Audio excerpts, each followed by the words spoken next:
Yesterday we discussed superposition of waves. In this case, also discuss constructive interference and destructive interference. In below figure shows the figure t is equal to 3 seconds, that time high intensity up to crest. That is, here crest falls on other crest, we get high intensity. This is called a constructive interference. And destructive interference in figure 3, one of the wave is crest falls on the other of the wave trough, and that is destructive interference. Both are superposed, that means superposition of waves. This statement is given purely superposition of waves when two or more than two waves traveling through a medium.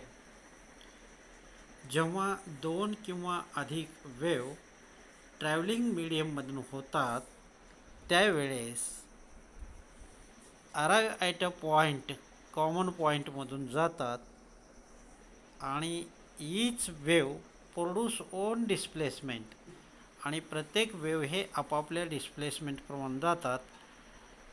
At that point is equal to, त्या ठिकाणी जिथे cross होतात तिथे त्या wave इक्वेशनची बेरीज होते y is equal to y1 plus y2 किंवा y is equal to y1 minus y2.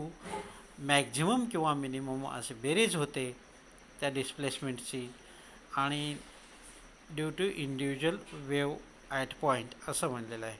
तर हे सुपरपोजिशन ऑफ वेव्हची इथे स्टेटमेंट कालच्या ह्याच्यामध्ये राहिली होती, आजच्या व्हिडिओमध्ये ॲड केलेलं आहे. आता आज कुठला आर्टिकल असेल तर त्या पुढचा 6.4.3 अम्प्लिट्यूड ऑफ द रिझल्टंट वेव्ह. आता काल सुपरपोजिशन ऑफ वेव्ह भेटलं, त्याच्यामध्ये अम्प्लिट्यूड A1 A2 असे अम्प्लिट्यूड होते. त्यांचं इथे रिझल्टंट वेव्ह काय तयार होतं ते बघायचं आहे. Produced due to superposition of two waves. Heading काय म्हणलेलं आहे, अम्प्लिट्यूड ऑफ रिझल्टंट वेव्ह हे प्रोड्यूस होतात कुणापासून, due to superposition of two waves. दोन वेव्हचं ज्यावेळेस सुपरपोज तयार होईल त्यावेळेस. तर इथे एक डायग्राम दाखवलेली आहे, आणि ती डायग्राम कशी दाखवलेली आहे, दोन वेव्ह दाखवलेले आहेत. इथे तसे तुम्हाला तीन वेव्ह दिसत आहेत, दोन वेव्ह आहेत. ते दोन वेव्ह इन केस एक रेड कलरची आहे आणि एक काळ्या कलरची आहे आणि एक डॉटेड ही सर्वात मोठी आहे. मग इन केस रेड कलरची वेव्ह y1 कन्सिडर केलेली आहे आणि y2 ही ब्लॅक कलरची आहे. त्या दोन्ही वेव्ह कशा स्टार्ट होत आहेत, स्लाइटली डिफरंट इन फ्रिक्वेन्सी आहे. म्हणजे y1 and y2 these two wave travel in same direction, same propagation direction, same velocity, same wavelength, and also same amplitude, slightly different amplitude and different slightly frequency in case. That means both two waves phase difference also here. Y1 start at amplitude, that means pi by degree phase, आणि y2 start at origin. अशा टाईपच्या दोन wave same डायरेक्शननी propagate होत असताना त्यांचे जिथे crest आलेले आहेत तिथे मोठा एक डॉटेड क्रेस्ट येतो आहे. म्हणजे या ठिकाणी सुपरपोज होतात त्या दोघांचं, आणि जिथे इथे ट्रफ होत आहेत त्या ठिकाणीही काय होतं, इथेही एक मोठी क्रेस्ट दिसते ही, आणि या ठिकाणीही दिसते, आणि इथे पण दिसते. म्हणजे ही रिझल्टंट वेव मिळते आपल्याला, सुपरपोज झालेली वेव मिळते त्या दोघांचं. एकाचा क्रेस्ट दुसऱ्याचाही क्रेस्ट, एकाचा ट्रफ दुसऱ्याचाही ट्रफ, अशा टाईपचं एकमेकावर कोइन्साइड होऊन आपल्याला काय मिळतं, अशा टाईपची इंटेन्सिटी, मॅक्झिमम इंटेन्सिटी मिळते. आणि तोच सुपरपोजिशन ऑफ साऊंड वेव्ज आहे. तर आता आपल्याला इथे थोडंसं डिस्कशन करायचं आहे वेव, रिझल्टंट वेव इक्वेशन वगैरे. Consider here in case y1 and y2 equation आहेत. इथे y1 आणि y2 दाखवलेलं आहे पहा, y1 आणि y2. म्हणजे डायग्राममध्ये हे y1 आणि हे y2 हे वेवच्या इक्वेशन आहेत त्या. तर त्या इक्वेशन इथे दाखवताना काय म्हणलं आहे, let x equal to 0 at this displacement there wave given as. मग आता y1ची सुरुवात कुठून आहे, ओरिजिनपासून आहे. y1ची सुरुवात ओरिजिनपासून आहे. इथे ओ या ठिकाणी दिसत आहे तुम्हाला, ओरिजिनपासून. म्हणजे y1 इज इक्वल टू, इथे इक्वेशन काय दिला, A1 साइन ओमेगा टी. आता A1 काय असेल, अम्प्लिट्यूड असेल त्याचं. आणि y2ची सुरुवात कुठे असेल, y2ची सुरुवात इथे पॉझिटिव्ह प्लस ए या ठिकाणी असेल. तर अशा टाईपचे हे दोन वेवमधला जो डिफरन्स आहे फेजमधला, पाय आहे. म्हणजेच इथे फायने दाखवला आहे. म्हणजे वेअर फाय इज द, ह्या इथला जो फाय आहे तो या दोघांमधला डिफरन्स आहे. पहिल्या y1 इक्वेशनमध्ये A1 साइन ओमेगा टी आहे, तिथे फाय नाही आहे. आणि दुसऱ्या y2मध्ये A2 sign omega t plus phi आहे. म्हणजे फाय म्हणजे काय असेल, π/2चा फरक असेल. अशा टाईपचं इथे दोन इक्वेशनमध्ये फरक दाखवलेला आहे. तर त्या दोन इक्वेशनची आपल्याला बेरीज करायची आहे पुढे. नाव according to the principle of superposition of waves, हे इथे आहे. सुपरपोजिशन ऑफ वेव्जला अकॉर्डिंग केल्यानंतर आपल्याला काय दिसेल, त्या दोघांची बेरीज करता येईल. म्हणजे capital Y is equal to y1 plus y2 at x equal to 0, x equal to 0 या ठिकाणी असेल. म्हणजे ओरिजिन या ठिकाणी असेल. तर मग आत्ता हा इक्वेशन नंबर 3 मिळाला. त्याच्या अगोदर आपल्याला काय मिळालेलं आहे, इक्वेशन 1 अँड इक्वेशन 2 हे मिळालेलं आहे. आणि त्याचा resultant equation y is equal to y1 plus y2 at x equal to 0. मग आता इक्वेशन आपण हे या ठिकाणी दिलेले इक्वेशन काय करायचं आहे आपल्याला, 1 आणि 2 पुट इन इक्वेशन 3 करायचं आहे. मग आता y इज इक्वल टू, y1ची किंमत काय आहे इथे, वी नो अबाउट हिअर. y1ची किंमत ती काय आहे, A1 साइन ओमेगा टी इथे पुटअप केली. आणि y2ची किंमत काय आहे, y2 equal to A2 sine of omega t plus phi आहे, ते इथे पुटअप केली. देन इन दिस केस हा A2 बाहेर घेतला आणि एक रूल आहे आपल्याकडं, तो रूल अप्लाय केला. म्हणजेच या एवढ्यासाठी sign omega t plus five, म्हणजे तो रूल असा आहे, तुमच्या लॉग टेबलमध्ये स्टँडर्ड इक्वेशनमध्ये आहे, sine omega t cos phi plus cos omega t sine phi, अशा टाईपचा हा आहे. आणि मग हा A2नी आता मध्ये मल्टिपल करायचा आहे. पुढच्या स्टेपला काय करायचं आहे, A2नी मल्टिपल करायचं आहे. मग आता करूया आपण. y equal to A1 sine omega t हे कॉन्स्टंटच आहे. आता A2 हा जो दिसतोय तुम्हाला, हा A2 या ठिकाणी, हा A2 हा मध्ये या कंसाला हा A2नी मध्ये कंसाला मल्टिपल केलेला आहे. म्हणजेच जसच्या तसं टर्म आहे.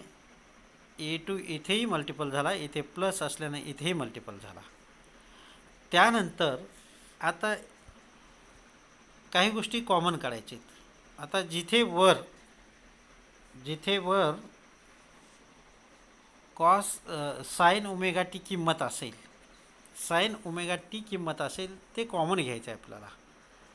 म्हणजे आता साइन ओमेगा टी कुठे आहे? इथे आहे, पहिल्या या ठिकाणी आहे, या ठिकाणी आहे.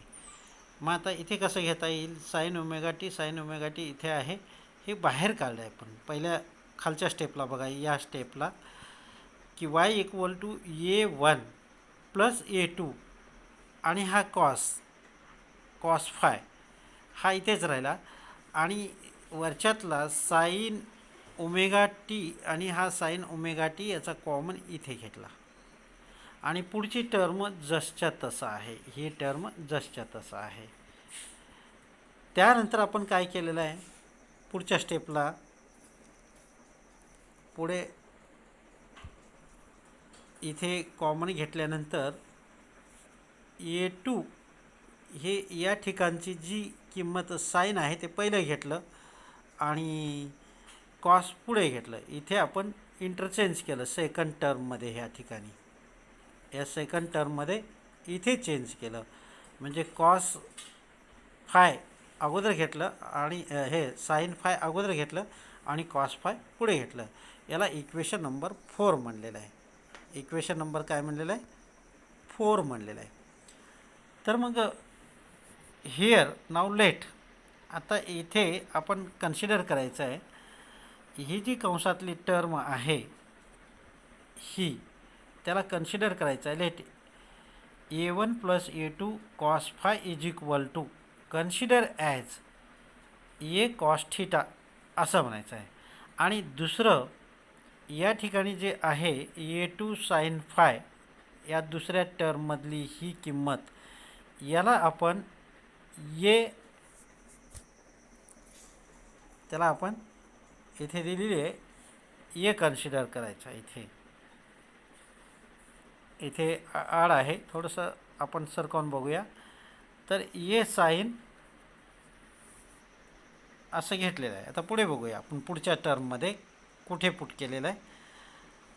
तर या इक्वेशनमध्ये ए कॉस थिटा लाल अक्षरात मुद्दाम लिहिलं आहे बघा. वरचं ते कन्सिडर या ठिकाणची ही जी किंमत आहे ही इथे लिहिलेली आहे, ए कॉस थिटा या कंसाच्या किमतीला.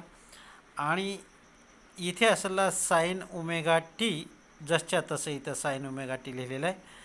आणि पुढच्या टर्ममध्ये जे इथे आपण म्हणलं होतं A2 साइन फाय, त्याला ए साइन थिटा असं घेतलेलं आहे. पण ए साइन थिटा घेतलेला आहे. आणि वरच्या टर्ममधला हा टर्म कॉस ओमेगा टी जसच्या तसं घेतलेला आहे.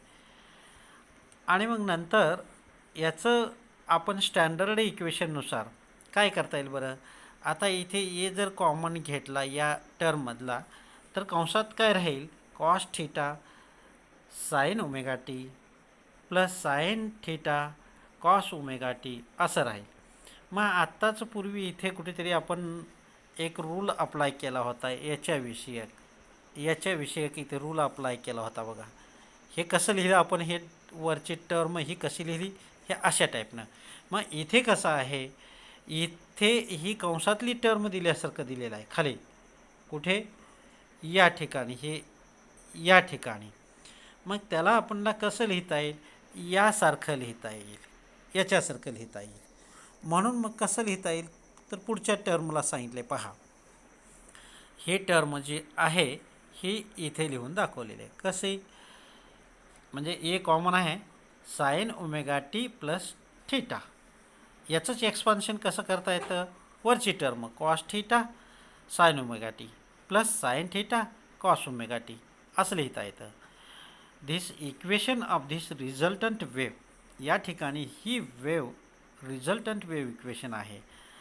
आणि या ठिकाणचा what is a is the resultant amplitude आहे.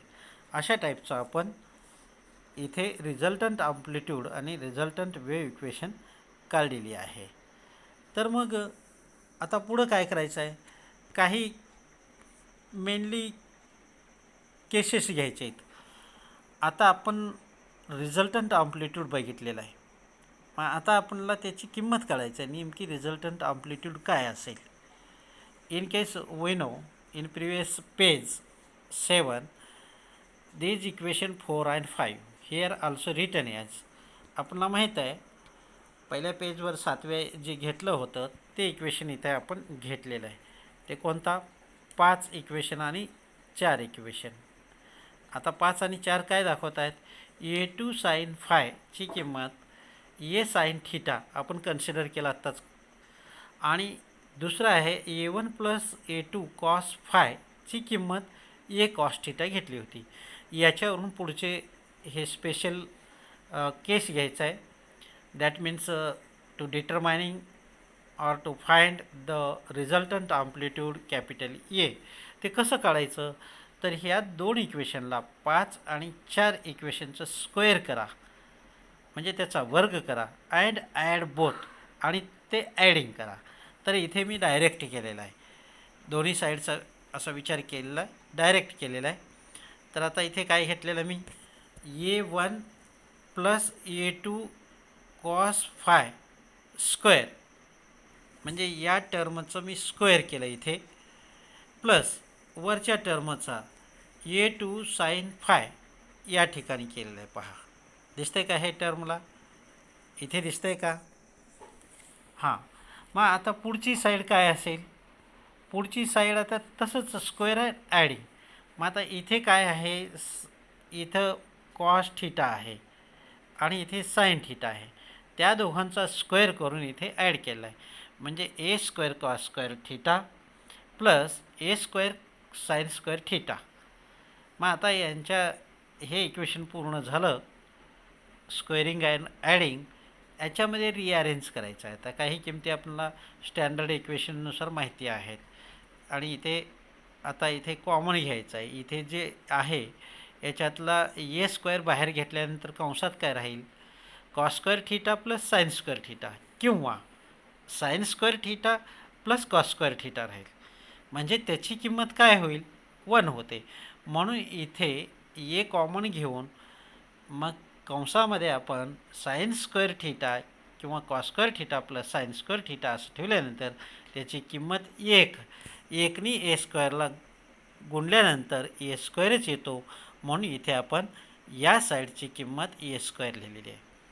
आता या साईडची काय असेल ते बघूया आपण काय केलं आपण इथे. आता वरच्या टर्ममध्ये हे जे कंस आहे हा कंस आपण सोडून घेतला. हा कंस कसा सोडून घेतला, ए प्लस बी होल स्क्वेअर ब्रॅकेट स्क्वेअर. त्याचं एक्सपान्शन कसं करतो आपल्याला माहिती आहे. पहिल्या पदाचा वर्ग, 2 पदाची गुणाकार दुप्पट, आणि प्लस दुसऱ्या पदाचा वर्ग. त्याच पद्धतीने इथे सोडवून दाखवलेलं आहे. काय केले, ए आहे वरती, A1 स्क्वेअर, मग आता 2 पदाची गुणाकार दुप्पट, म्हणजे ए आणि A2 कॉस फाय या दोघांचा गुणाकार दुप्पट इथे दाखवलेला आहे, म्हणजे 2A1 A2 कॉस फाय. आणि मग या दुसऱ्या पदाचा, हा दुसरा पद कोणता आहे, हा पद आहे, मग त्याचा स्क्वेअर इथे दाखवलेला आहे, म्हणजे A2 square cos square five.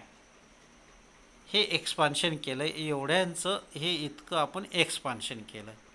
आणि मग हे राहिलेली टर्म जी असेल ती जसच्या तसं इथे लिहिलेली आहे, आणि ह्या टर्मची किंमत तर आपण ऑलरेडी इथे काढलेलीच होती. तर मग आता पुढच्या टर्मला काय करता येईल आपल्याला, तर पुढच्या टर्ममध्ये आता इथे रिअरेंज काय काय केले पहा. इथेही आपणला एक असं एवढ्या जागेमध्ये काय मिळालं पहा, A2 square cos square five plus A2 sine square five. मग आता A2 मी बाहेर काढला समजा, तर कंसात काय राहील, cos square five plus sine square five, म्हणजे त्याची किंमत काय होईल, आत्ताची ते आपण वर बघितलेली होती, इथे कुठेतरी वर घेतलेली आहे, पण या ठिकाणीच घेतली होती आणि त्याची किंमत 1 म्हणून इथे ए स्क्वेअरशी मल्टिपल केलं होतं. तशाच पद्धतीनं आपल्याला इथे काय करायचं आहे, या ठिकाणी याची किंमत 1 ठेवायचं आहे. तर मग 1 ठेवल्यानंतर ए स्क्वेअर हो का असा आला, एकटाच आला आणि हा वरचा ए स्क्वेअर आहे, हा इकडे आलेला हा आहे. तर अशा टाईपचं आपल्याला मिळालं आणि हे टर्म ही खाली जसच्या तसे घेतले आपण. दिसतंय ना? हां. तर मग पुढे या टर्मवर काय केलं आपण, तर इथे हा जो ए आहे, हा ए एका बाजूला घेतला आणि बाकीचे सर्व एका बाजूला घेतले, जसच्या तसं घेतलं. म्हणजे ए स्क्वेअर म्हणजे साईड चेंज केलं फक्त. A1 square plus 2a1a2 cos phi plus A2 square, हे वरचं जसच्या तशी टर्म इकडे आपण साईड चेंज केली. त्याच्यानंतर काय केलं आपण, तर स्क्वेअर रूट घेतलं, टेक स्क्वेअर रूट. मग आता स्क्वेअर रूट घेताना हा रूटच्या मध्ये गेलेला नाही आहे पहा, हे ए स्क्वेअरचं ए आलं, पण बाकीच्या यांना रूटमध्ये घालावं लागलं. का बरं? इथे हा स्क्वेअर होता, इथे स्क्वेअर होतं, यांचं डायरेक्ट हे जसं आलेलं आहे तसं काय घेतलं नाही. तर हे प्लसमध्ये आहे, हे एक संख्या आहे, ही प्लस आहे, म्हणून आपल्याला ते वेगवेगळं करून घेता येत नाही, म्हणून त्यांना आपण असं रूटमध्ये डायरेक्ट ठेवलेलं आहे. आलं लक्षात? तर resultant amplitude A is equal to काय मिळालं आपल्याला, इक्वेशन 7 काय मिळालं, तर रूटमध्ये ए1 square plus 2a1a2 cos phi plus A2 square असं मिळालेलं आहे. आता इथे काही स्पेशल केसेस घ्यायचे आहेत आपल्याला. तर आता स्पेशल केसेस काय घ्यायचे आहेत, आता समजा जर इफ, आता वरती इथे फाय अँगल दिसतो आहे, इक्वेशन 7मध्ये फाय अँगल दिसतो आहे. If phi is equal to 0 जर पुट केलं तर काय होईल हो, तर कॉस 0ची किंमत काय, आपल्याला माहीत आहे कॉस 0ची किंमत 1 आहे. हे पहा, कॉस 0ची किंमत 1 आहे. तर ही 1 किंमत इथे जर पुटअप केली वरच्या इक्वेशनमध्ये, इक्वेशन 7, तर आपल्याला कसं मिळेल, तर कॉस 0ची किंमत या ठिकाणी 1 पुटअप केली तर आपल्याला काय मिळालं, हे स्टेपमध्ये in root A1 square plus 2a1a2 plus A2 square असं मिळेल. आणि मग ही जी टर्म आहे ही एक्सपान्शन आहे कुणाचं तरी, कुणाचं एक्सपान्शन आहे, आत्ता आपण बघितलं ए प्लस बी ब्रॅकेटचा होल स्क्वेअर, मग तसंच याचं एक्सपान्शन आहे. म्हणून इथे रूटमध्ये आपण काय केलं, A1 plus A2 bracket square केलं. मग आता हा ब्रॅकेट स्क्वेअर आहे, आपल्याला त्याचं स्क्वेअर रूटच्या बाहेर काढता येतं, म्हणून येतो आपण याला इथे असं लिहू शकलो, ए1 प्लस ए2. मग हे झालं resultant amplitude A capital A is equal to A1 plus A2. म्हणजे पहिल्या वेवचा अँप्लिट्यूड ए1 आणि दुसऱ्या वेवचा अँप्लिट्यूड ए2, या दोघांची बेरीजमध्ये रिझल्टंट अँप्लिट्यूड. आता समजा तिसरी यातली आणखीन एक केस आहे याच वेळेसची. समजा या ठिकाणी ए1 आणि ए2 दोन्ही वेव सारख्याच उंचीच्या जर राहिल्या तर, म्हणजेच कन्सिडर ए असं म्हणूया. मग दोन्ही सारख्या उंचीच्या जर राहिल्या तर हे ए1 आणि ए2 म्हणजे एच राहिल्या, म्हणजे 2a होतील, म्हणजेच रिझल्टंट अँप्लिट्यूड हा 2a होईल. म्हणजे पहिल्या वेवचा अँप्लिट्यूड ए असेल, दुसऱ्या वेवचाही अँप्लिट्यूड ए असेल, तर त्या दोघांचे क्रेस्ट किंवा ट्रफ हे काय होईल, डबल उंची होईल. म्हणजेच resultant amplitude we get double A. अशा टाईपचा ही एक केस झाली. आता त्यानंतरची दुसरी केस आहे या ठिकाणची, ही दुसरी केस इथे number 2 case, if phi equal to pi, दिसतंय का हे number 2, if phi equal to pi, पहिली काय भेटली, फाय इक्वल टू 0 भेटली. आता फाय इक्वल टू पाय जर असेल तर कॉस पायची किंमत काय येईल, म्हणजेच कॉस 180ची किंमत काय येईल, -1 येईल. मग -1 जसं तिथे 1 पुट केलं होतं इथे या इक्वेशनमध्ये पुटअप करूया. तर या इक्वेशनमध्ये पुटअप केल्यानंतर आपल्याला खाली काय दिसेल पहा, इथे दिसतं बघा, ए इज इक्वल टू रूटमध्ये A1² प्लस 2A1A2 आणि कॉस पायची किंमत -1 प्लस A2². मग त्याला रिअरेंज केलं तर आपल्याला काय मिळालं, तर आपल्याला इथे असं मिळालं A1² minus 2A1A2 plus A2² मिळालं.